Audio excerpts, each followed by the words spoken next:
What we'll be talking about today is around context. Yesterday, there was a lot of talk about context. It's something that I think we have to talk about more in terms of giving the right information to retailers, giving them the right context so that they can understand how best to manage their business. I'll talk a little bit about what context means, why it's important. I'll give a few examples of how we've leveraged it at Shopper Intelligence, and then I'll give some recommendations on how best, I think, to leverage more context when you're talking to retailers. I came to Western in 2008. My boss at the time at Hormel Foods was Bob Samples, who recently retired. He sent me to Kalamazoo because I had been doing recruiting at my alma mater and a few other campuses. He said, hey, you should go to Western. The students are phenomenal. They're very polished. They're very good. I can remember the day I drove up to Kalamazoo. I spent 2 days interviewing. I think I interviewed 16 students. And I was immediately floored with just how polished and how advanced they were versus some of the students that I met from other campuses. And when I compared it to my own college years, I didn't know anything compared to what the Western grads knew, and it was very neat to see that. You could see why I know Hormel and many other companies, why they recruit so much at Western, because the students here are so far advanced. I've also been a member of the advisory board for the last 8 years. As part of working with the advisory board, I also give data to Dr. Zwanka's category management class. We've been doing that for probably a couple of years now. The students, they get data from Shopper Intelligence, they get data from Meijer, they get data from a manufacturer, they get data from Circana, different data sources. And the students, they build a presentation and then they get to present it to the Meijer merchandising team. So it's very valuable. They get real world experience. It's why I've always said about Western grads that they're typically a year ahead of a lot of other students from other schools because they get the hands-on training and they get that experience. There's 2 slides on what we do at Shopper Intelligence, and then I'll get into the details, but let me just click on everything so I don't skip ahead. At Shopper Intelligence, we are a market research company. We study shoppers. We try to understand them and really understand their attitudes, their motivations, what drives them. There's a lot of data out there that's telling you what the shopper is doing, what they're buying, when they're buying it, where they're buying it, what's in the basket, but there's just not enough data around why they're actually doing that. That's where typically market research, shopper insights, consumer insights, you're gonna start digging into that why, and that's where we come in. What makes us unique is we run a large-scale syndicated shopper study where we're surveying. In the US, we survey about 117 categories across 70 different retailers. What we've done is standardize a lot of those questions that we're asking. If you think of beer manufacturers or my old life at Hormel Bacon, a lot of those questions that we ask of shoppers are actually similar when you look at the different categories. What we've done is try to standardize a lot of those questions so that way we can benchmark and compare and rank those categories within the retailer. Our goal is to drive a better shopper understanding with our clients and then have that as the center of their planning and strategies and tactics, where if we feel that if you focus on the shopper, you understand what drives them, you know what they want, you can build better strategies from that. Certainly with shoppers, that's the common thread between a retailer and a manufacturer. If you understand a retailer's shoppers, you can typically build much better alignment with them, where you can have shared goals, you're talking in the same language, and that's definitely where we help our clients in many ways. We also provide global benchmarking. I run the US, but we have offices in 12 countries. We have clients looking at Europe and Australia, South Africa, and they are able to benchmark and compare shoppers across different markets. This is the retailers that we're tracking. So it's a cross-section of fast-moving consumer goods, CPG retailers. At some retailers, we might be tracking more than 100 categories. At other ones, like Ulta or Sephora or Liquor Channel, we might only have a handful of categories. What we give our clients is we give them the ability to understand where their category shoppers compare within the retailer. If we were talking, and I'll show some examples of this a little bit later, but if we're talking about a particular category, we'd be able to tell where that category ranks within the aisle, within the department, within the store. That gives better context in terms of understanding where those opportunities lie. We also have the ability of, if we were looking at one particular category, we might be surveying a couple dozen different retailers. We have the ability of understanding what's going right at one retailer and maybe what are some of those opportunities that we might have at another retailer. It's all fully shareable. I've spent many a day sitting in front of a retailer talking about their shoppers and then talking about their competitor and saying, here's what they're doing right. This is what you have to focus on, and this is where those opportunities are. I wanted to ask everybody, if you think about it, is 40 miles an hour fast? When you hear that statement, is that something where you feel confident you know what I'm talking about? And I would assume that if we were going to talk about this a little bit more, you'd probably say, it depends. It depends on the situation. It depends on the context. Maybe this is controversial, but a number in isolation is meaningless. It doesn't really mean anything unless you understand the context and what you're referencing. I think of 40 miles an hour, that if you were driving in a school zone, you would be speeding. I live in Chicago. If you were driving on the Dan Ryan Expressway going 40, you'd probably cause an accident. A lot of times I think we give data to retailers, and we don't provide enough of a context to really give them the full understanding of their overall business. I spend a lot of times looking at category management, the 8-step process. First step is define the category, next step is the role. We would sometimes put on those blinders and not really look outside the box. That's something that hopefully through this presentation, I'll probably go fairly quick just to keep us on time, but hopefully I'll give you a few ideas on potential ways to add context to your recommendations. What is context? Here is the dictionary.com definition. I won't read it off, but what it means to me is it lets me know if a number is good or bad or high or low. It gives me something to compare to. It could be as simple as how we were versus last year, a simple index. You have to have something to compare to.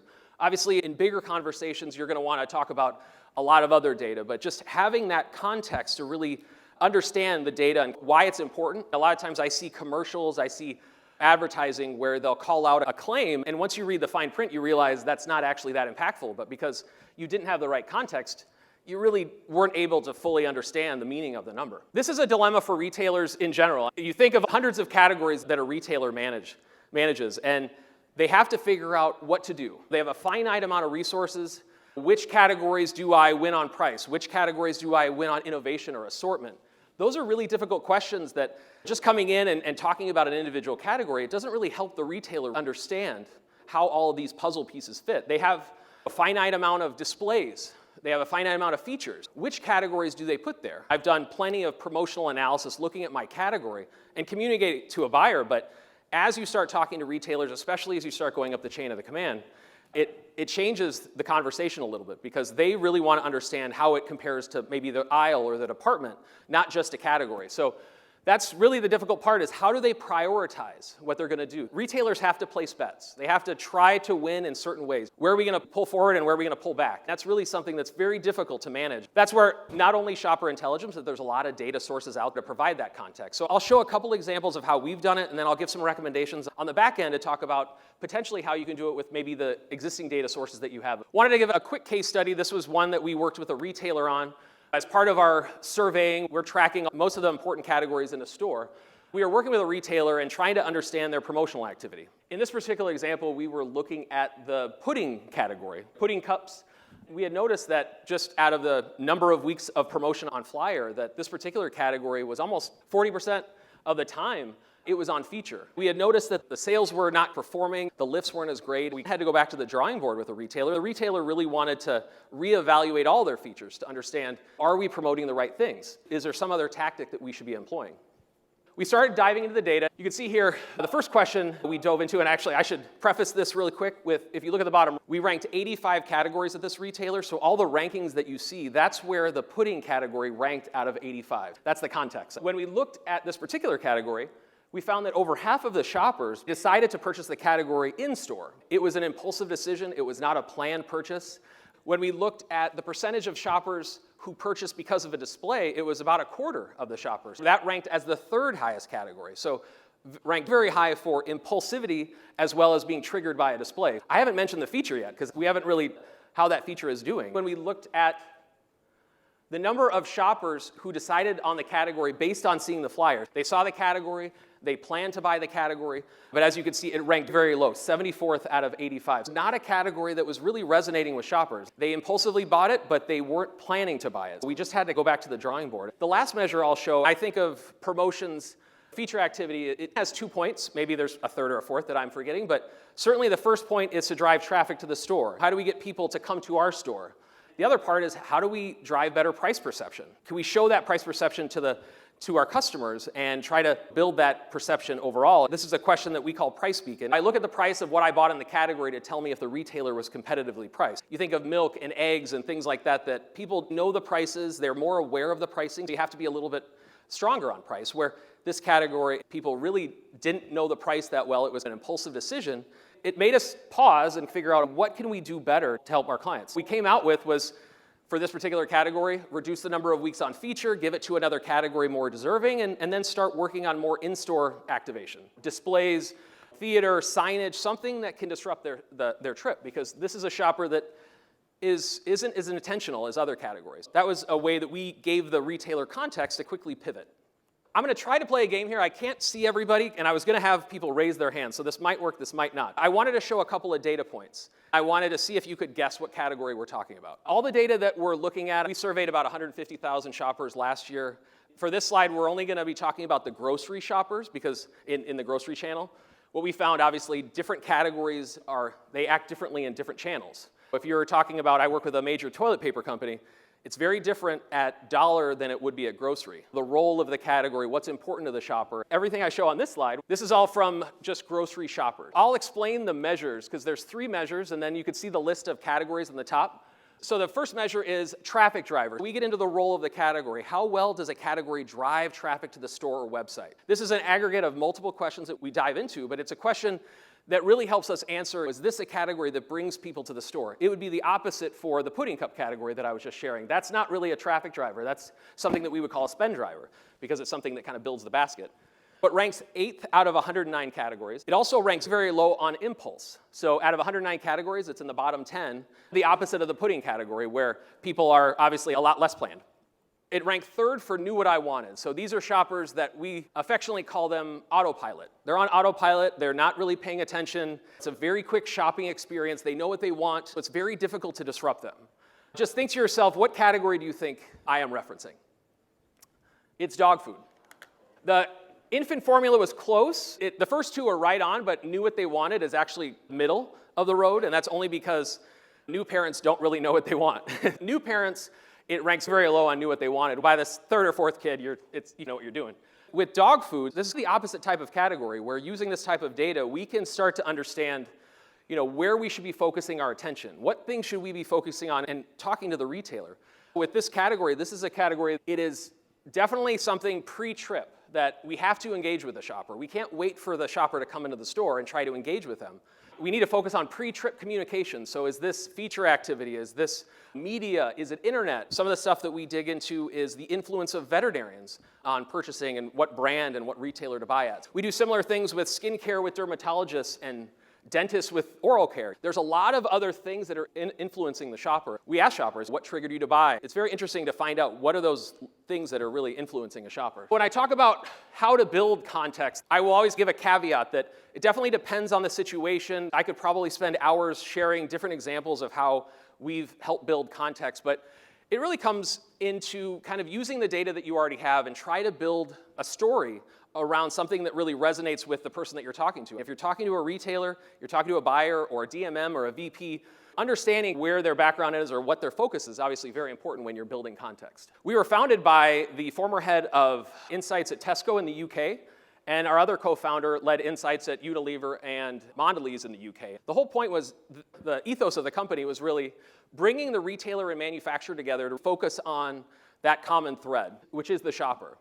That is something that retailers are talking about every day, manufacturers are talking about. When you buy a brand in a retailer, obviously there's a common link between the retailer and the manufacturer. How we communicate to retailers really should be always talking about the shopper, making it very much shopper-centric. Especially somebody coming from category management, we would reference the shopper, but there wasn't as much data that we could really dig into that helped us understand why. That's where we come in. How can we leverage data to provide context for our recommendations? So I'll have 3 slides here that will walk through different recommendations that I have on helping you to build context. Obviously, I'd love for you to buy Shopper Intelligence, but there's a lot of other data that you can build that context and fill in those gaps and really ultimately communicate better to a retailer. I have failed many times talking with retailers, especially buyers, where I might get the buyer to agree with what we need to do, but as that person sells up the chain of the command, it didn't work because things were either lost in translation or it didn't have the right context for leadership to make that decision. So the first point is leveraging different data sources. You have a lot of data. I think every client I work with has scan data, loyalty data, panel data.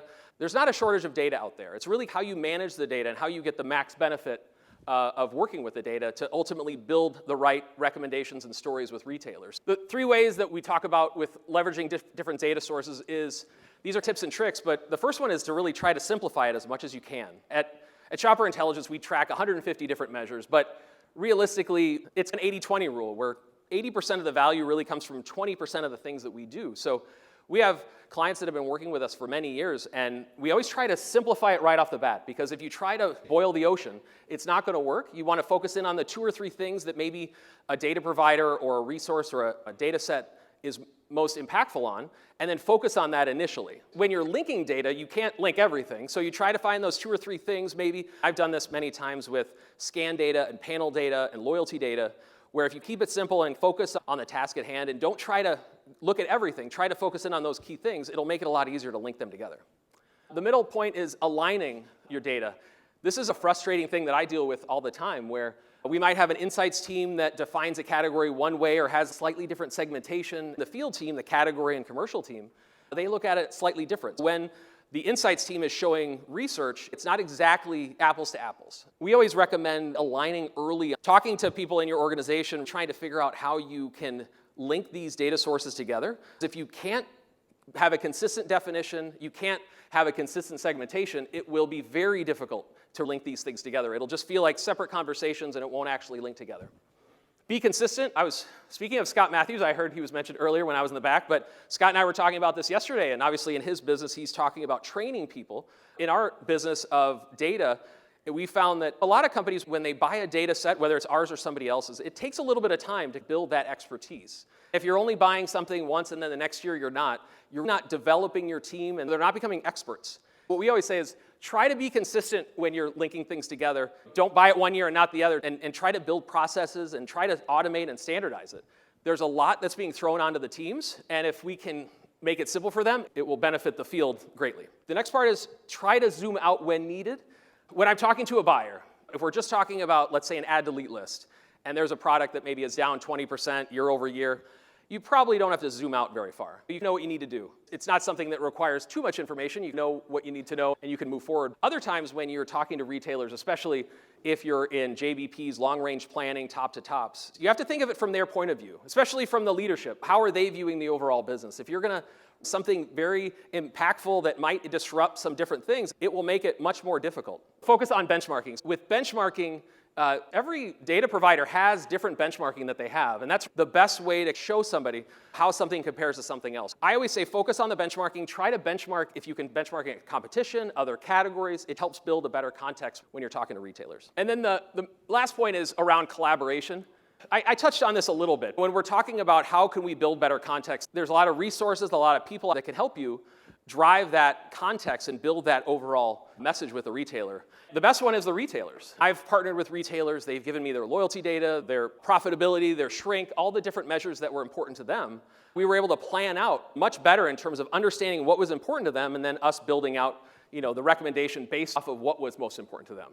Giving them the right context to make the right decisions, that ultimately, if you can give that to them, they will much more likely to follow your recommendations.